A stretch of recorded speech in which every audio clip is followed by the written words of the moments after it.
मैं कागज दूंगा। बंद कर दिया मैंने। ये लोग राम मंदिर में घोटाला करने वाले लोग हैं, राम मंदिर की जमीन का चंदा खाने वाले लोग हैं सर। ये लोग 2 करोड़ की जमीन 5 मिनट में 18 करोड़ में बेची सर इन लोगों ने। 16.5 करोड़ का घोटाला किया, 18.5 करोड़ में जमीन बेची। ये राम मंदिर में घोटाला करने वाले लोग हैं सर। मान्यवर, अरे प्रभु श्री राम के नाम का पैसा खाते हो तुम लोग। अरे बैठ जाओ, राम मंदिर का पैसा खाते हो। अरे राम मंदिर में घोटाला करते बैठो। अरे राम मंदिर का चंदा खाते हो। अरे चंदा चोरो बैठो। इन दिनों सदन में वक्फ बिल के विरोध या समर्थन में अपनी अपनी राय रखी, जहां संजय सिंह ने अपनी राय रखते हुए मंदिर, मस्जिद, गुरुद्वारा बात करते करते राम मंदिर के मुद्दे पर भी आ गए और राम मंदिर के मुद्दे पर इन्होंने जमकर बहस छेड़ दी, जहां सदन में एक दूसरे का विरोध और घमासान देखने के लिए मिला। देखिए वीडियो क्या है। दोनों ही कह रहे एक दूसरे को। धन्यवाद मान्यवर, आपने एक अत्यंत महत्वपूर्ण बिल पे मुझे अपनी बात कहने का मौका दिया। मैं जैसे उदय प्रताप जी की चंद पंक्तियों से अपनी बात शुरू करूंगा। न मेरा है न तेरा है, ये हिंदुस्तान सबका है। नहीं समझी गई ये बात तो नुकसान सबका है। न तेरा है न मेरा है, ये हिंदुस्तान सबका है। नहीं समझी गई ये बात तो नुकसान सबका है। जो आकर मिल गई इसमें वो दिखलाई नहीं देती, जो नदियां मिल गई इसमें वो दिखलाई नहीं देती। महासागर बनाने में मगर एहसान सबका है। महासागर बनाने में मगर एहसान सबका है। मान्यवर, हम लोग बचपन से एक शब्द सुनते आए, सरकार माई बाप। सरकार माई बाप यानी कि जो सरकार होती है वो लोगों की माई बाप होती है, मां की तरह ख्याल रखती है, पिता की तरह ख्याल रखती है। लेकिन अगर कोई सरकार अपने बच्चों को उसका गला घोटने पे उतारू हो जाए तो वो फिर सरकार निष्पक्ष सरकार नहीं है। नहीं है मान्यवर, वो सौतेली मां है, वो सौतेली मां है, उसका व्यवहार सौतेला है। और आज आप जो काम कर रहे हैं इस बिल के माध्यम से, आप बाबा साहब डॉक्टर भीमराव अंबेडकर जी के द्वारा लिखे गए संविधान की हत्या कर रहे हैं। और ये बात मैं इसलिए कह रहा हूं कि बाबा साहब डॉक्टर भीमराव अंबेडकर जी ने संविधान की धारा 26 में लिखा, धार्मिक मामलों के प्रबंधन की स्वतंत्रता, धार्मिक एवं धर्मार्थ उद्देश्यों के लिए संस्थाओं की स्थापना एवं रखरखाव करना, धर्म के मामलों में अपने स्वयं के मामलों का प्रबंधन करना, चल एवं अचल संपत्ति का स्वामित्व एवं अधिग्रहण करना तथा ऐसी संपत्ति का कानून के अनुसार प्रशासन करना। यह अधिकार आपने नहीं दिया, यह अधिकार किसी भारतीय जनता पार्टी के लोगों ने नहीं दिया। यह अधिकार बाबा साहब डॉक्टर भीमराव अंबेडकर जी के द्वारा लिखे गए भारत के संविधान ने दिया मानकर। और आप उस संवैधानिक अधिकार को छीन रहे हैं एक गैर संवैधानिक बिल लाके। क्या क्या लिखा इस कानून के अंदर आपने, किस तरीके से आपने इस संविधान की हत्या करने का काम किया। आप बड़ी बड़ी बातें कर रहे हैं। ये सरकार कह रही है कि ये कानून हम मुसलमानों के भले के लिए आ रहे हैं। जब मैं आपसे सुनता हूं तो मुझे लगता है कपिल शर्मा कॉमेडी सर्कस में बोल रहा है। आप मुसलमानों का भला कर रहे हैं, आप मुसलमानों का भला कर रहे हैं। दोनों सदन में एक भी सदस्य, दोनों सदन में सिर्फ एक सदस्य गुलाम अली को छोड़ के एक भी सदस्य आपका मुसलमान नहीं है। आप मुसलमानों का भला कर रहे हैं, आप मुसलमानों का भला कर रहे हैं।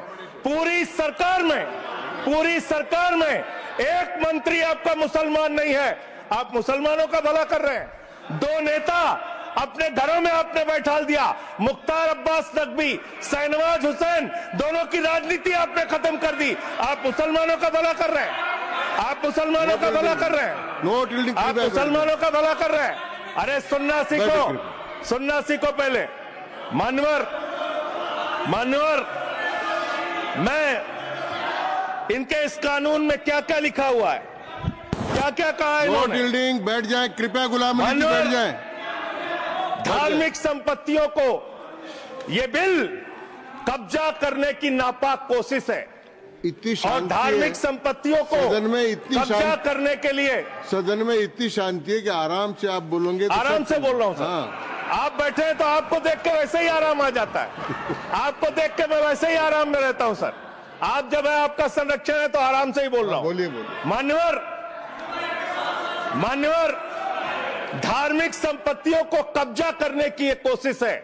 इसलिए इस बिल पर न हिंदू को खुश होना चाहिए, न सिख को खुश होना चाहिए, न ईसाई को खुश होना चाहिए, न जैन को खुश होना चाहिए, न बौद्ध को खुश होना चाहिए, क्योंकि नंबर सबका आएगा।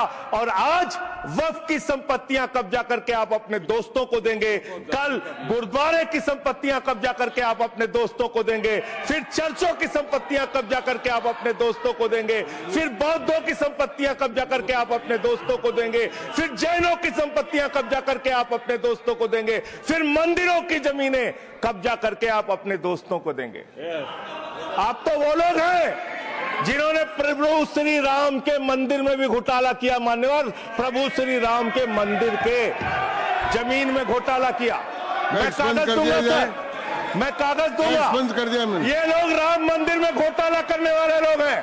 राम मंदिर की जमीन का चंदा खाने वाले लोग हैं सर। ये लोग 2 करोड़ की जमीन 5 मिनट में 18 करोड़ में बेची सर इन लोगों ने। 16.5 करोड़ का घोटाला किया, 18.5 करोड़ में जमीन बेची। ये राम मंदिर में घोटाला करने वाले लोग हैं सर। मान्यवर, अरे प्रभु श्री राम के नाम का पैसा खाते हो तुम लोग। अरे बैठ जाओ, राम मंदिर का पैसा खाते हो। अरे राम मंदिर में घोटाला करते हो, बैठो। अरे राम मंदिर का चंदा खाते हो। अरे चंदा चोरो बैठो, चंदा चोरो बैठो, चंदा चोरो बैठो, बैठो चंदा चोरो, चंदा चोरो बैठ जाओ। चंदा चोर हो तुम लोग चंदा चोर हो, चंदा चोर हो तुम लोग, चंदा चोरो, चंदा चोरो, चंदा चोरो बैठो। 1 मिनट को प्लीज। चंदा चोरो बैठो। सभापति महोदय Shri Gajendra Singh ji. Sir, I am not yielding sir, I am not yielding. सदस्य ने चंदा चोरी किया इन्होंने सर। राम का पैसा खाया, करने वाले प्रभु श्री राम का पैसा खाया सर इन्होंने। राम मंदिर का विषय, राम मंदिर में चंदा चोरी किया इन्होंने। बैठ जाए। चंदा चोर है सर ये लोग। इन्होंने प्रभु श्री राम का चंदा खाया, कृपया बैठ जाए। चंदा चोरी किया सर। कृपया बैठ जाए। राम मंदिर के संबंध में सर राम मंदिर के संबंध में कहे गए सभी राम शब्दों मंदिर के को मैं संबंध में कहे गए कार्रवाई बातों से को मैं निकाल रहा हूँ। रखूंगा। कार्रवाई से निकाल दिए। 2 करोड़ की जमीन 18.5 करोड़ में खरीदी इन लोगों ने। 2 करोड़ की जमीन अयोध्या में 18.5 करोड़ में खरीदी। मान्यवर, मेरा टाइम बचाया जाए सर। मान्यवर, टाइम पॉज कीजिए सर, टाइम पॉज कीजिए, बैठाइए इनको। Point of order allow sir, I am not yielding sir. Point of order Bhupendra Yadav, please sit down.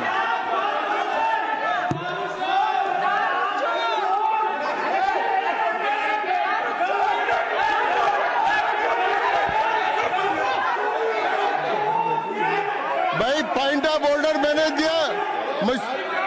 आप जाइए स्थान पर, कृपया अपने स्थान पर जाएं। मैंने व्यवस्था का प्रश्न उठाने का मौका दिया भूपेंद्र जी यादव को। आप सब लोग अपने स्थान पर जाएं। कृपया अपने स्थान पर चले जाएं। कृपया अपने स्थान पर जाएं। सबको चोर बना, कृपया बैठे। चोरी में जेल दे रहे हैं। मैंने भूपेंद्र जी, कृपया बैठ जाए। कृपया श्री भूपेंद्र यादव सर, मैं सर पहले Bhupendra ji. Yes sir. Bhupendra Yadav sir, Madan ji Rathore, कृपया बैठ जाएं। सर ये कृपया, मैंने भूपेंद्र जी यादव को व्यवस्था का प्रश्न उठाने की अनुमति दी है, लेकिन मैं पहले बता दूं कि राम मंदिर के बारे में जो कुछ इनको कहा मैंने उसको एक्सपेंस कर दिया है, वो कार्रवाई का हिस्सा नहीं है। आप बोलिए।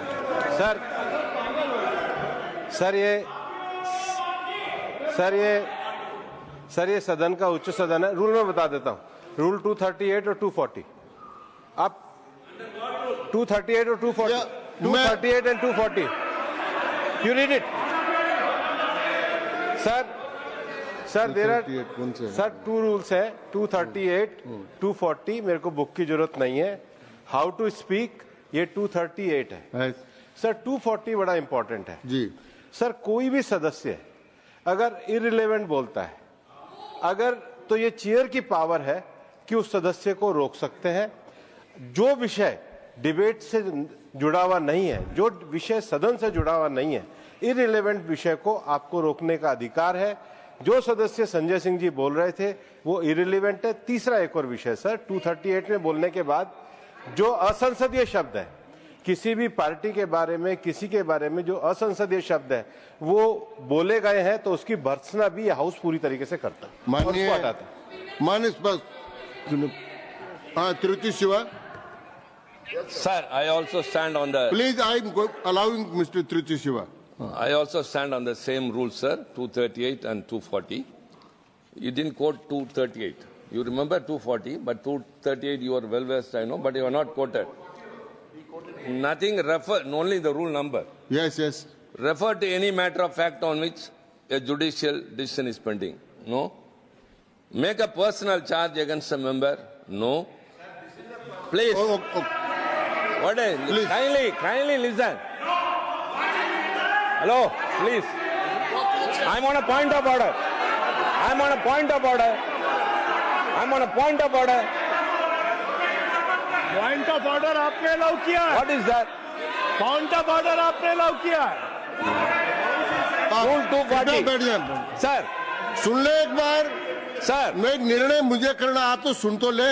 आप बैठे. Mr. Vice Chairman, only 240. 240 which is मैंने quoted, दोनों sir. 238, Sir, sir. 240 दोनों देख लिए. Please, sir. हाँ. Rule 240 says, the chairman, after having called the attention of the council to the conduct of a member who persists in irrelevance or in tedious repetition, you didn't call, sir. Whether it is irrelevance or repetition has to be decided by the chair. So, the chairman. आप सुनो ना भाई. Please Hello, listen.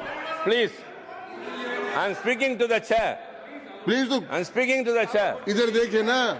Sir, it is we leave it to your discretion and Yes. decision, sir. Yes. And not it is repetition or irrelevance can be decided by any other member, sir. Only you, sir. Okay, thank you. मैंने श्री भूपेंद्र जी यादव ने 240 में ये और है कि अगर कोई दूसरा सदस्य भी किसी सदस्य के इररिलेवेंट डिबेट को सपोर्ट करता है तो उसको भी डिबार करना चाहिए. आपको शिवा को भी करना चाहिए. आप एक सेकंड. मेरी व्यवस्था यह है कि 238, 240 के अंतर्गत मैंने ऑलरेडी जो असंसदीय शब्द थे वो और राम मंदिर के बारे में, क्योंकि ये विधेयक की परव्यू में नहीं आता है, इसलिए मैंने राम मंदिर के बारे में इनके लगाए गए इलेक्शन और असंसदीय शब्दों को कार्रवाई से निकाल दिया. धन्यवाद.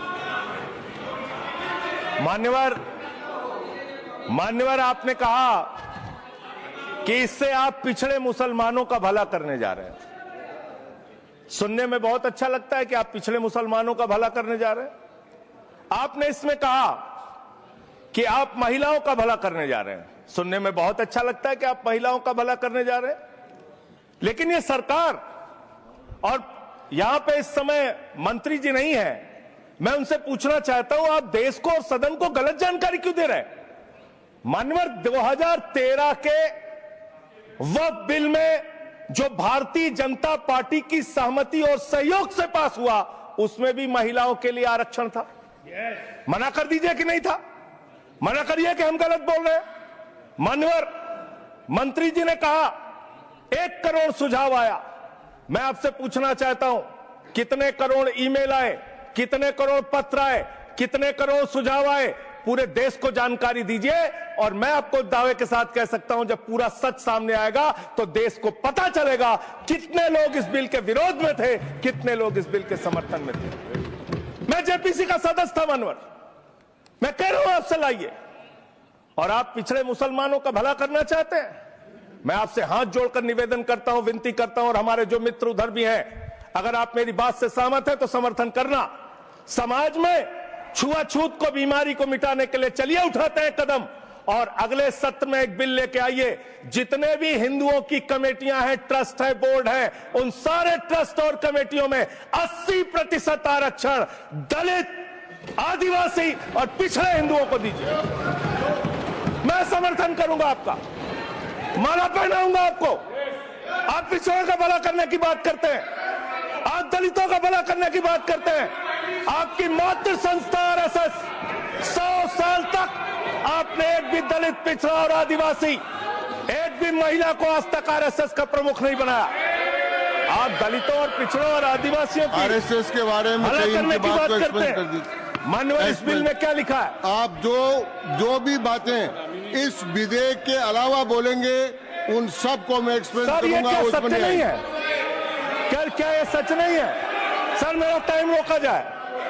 और सर, बिल के बारे में बात करते हैं। माननीय मंत्री जी ने कहा आज आप इस बिल को पास कर रहे हैं, आज आपका सीना चौड़ा हो रहा है, आपको लग रहा है एक धर्म के अधिकार को आप छीन रहे हैं। नहीं, कल को आप सभी धर्मों की धार्मिक संपत्तियां छीन के आप अपने दोस्तों का देने का काम करेंगे। मैं फिर इसको दोहरा रहा हूं और फिर इसको कह रहा हूं कि आप ये करेंगे, धार्मिक संपत्तियों के कब्जा करने का काम करेंगे। और किसी गलतफहमी में मत रहिए। आपको लोकसभा के चुनाव में मात्र 36% वोट मिला है। इस देश की 64% आबादी आज भी आपके खिलाफ है, आज भी आपके खिलाफ खड़ी है। किसी गलतफहमी में मत रहिए। बड़ी बड़ी सत्ता उखड़ गई और चली गई। मान्यवर, आपने इसमें लिखा बिल के अंदर कि वक्फ कमेटी के अंदर गैर मुसलमान इसका सदस्य बन सकता है। आप क्या गुरुद्वारा कमेटी के अंदर गैर सिख को मेंबर बना सकते हैं? क्या ईसाई कमेटी के अंदर गैर ईसाई को सदस्य बना सकते हैं? क्या बौद्धों की कमेटी के अंदर गैर बौद्ध को, क्या जैनों की कमेटी के अंदर गैर जैन को आप मेंबर बना सकते हैं? और इतना ही नहीं, क्या आप हिंदुओं के ट्रस्ट में, मंदिर के ट्रस्ट में आप क्या गैर हिंदू को मेंबर बना सकते हैं? नहीं बना सकते, नहीं बना सकते। आप एक झूठ फैला रहे हैं देश भर में, देश भर में झूठ फैला रहे हैं। आप कह रहे हैं ये मैं पढ़ रहा हूं राम मंदिर का, सर, राम मंदिर ट्रस्ट। झूठ शब्द असंसदीय है, जो असंसदीय शब्द उनको निकाल दीजिए। सत्य से परे, सत्य से परे।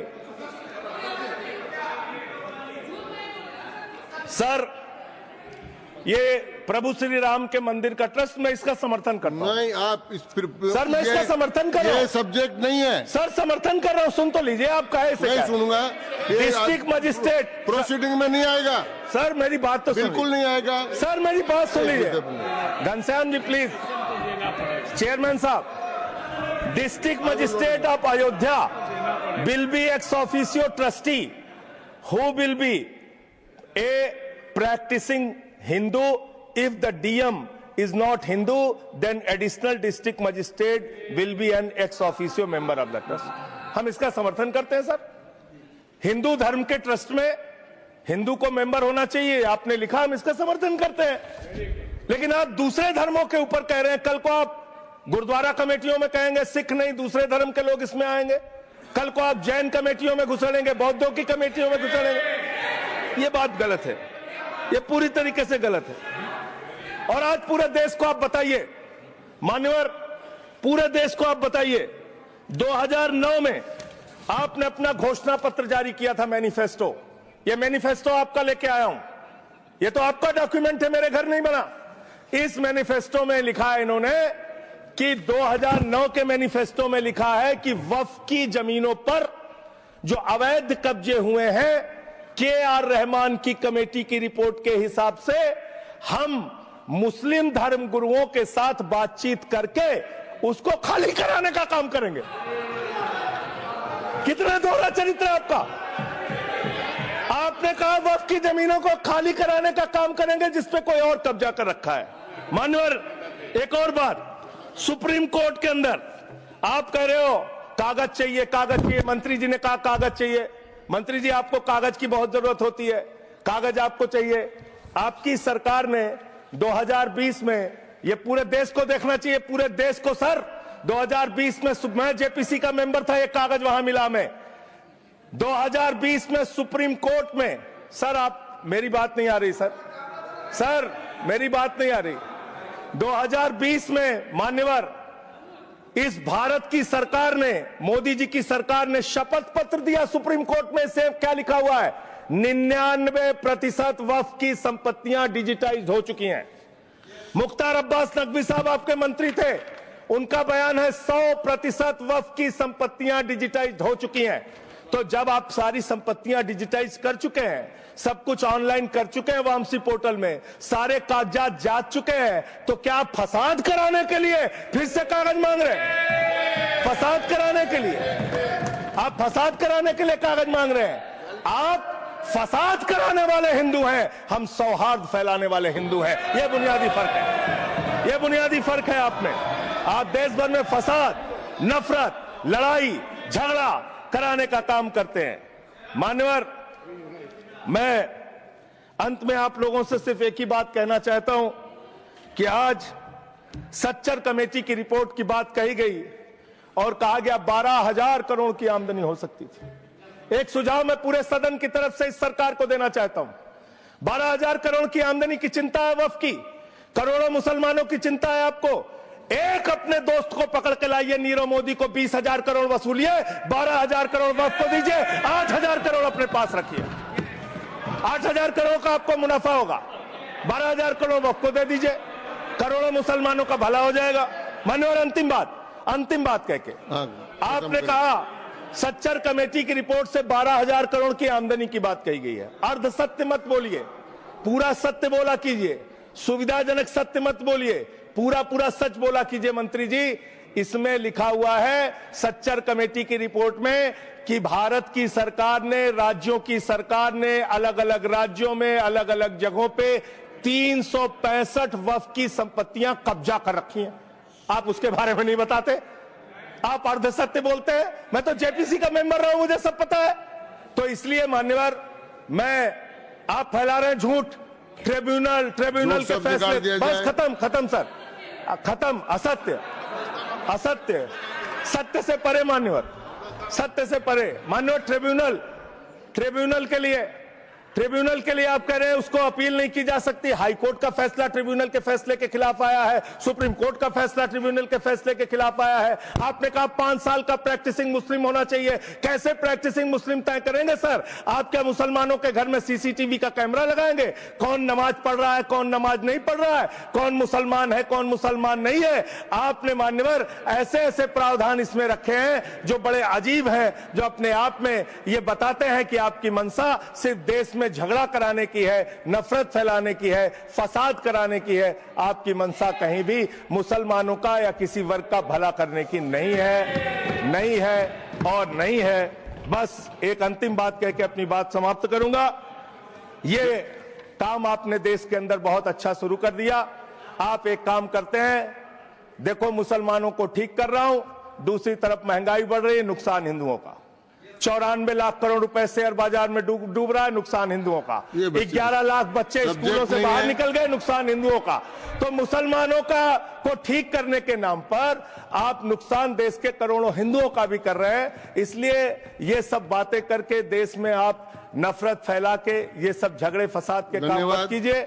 और अंत में आपसे एक ही बात कहना चाहता हूं, अभी भी वो मौका है इस बिल को जो गैर संवैधानिक है, जो बाबा साहब के संविधान के खिलाफ है, इसको वापस लीजिए। धन्यवाद।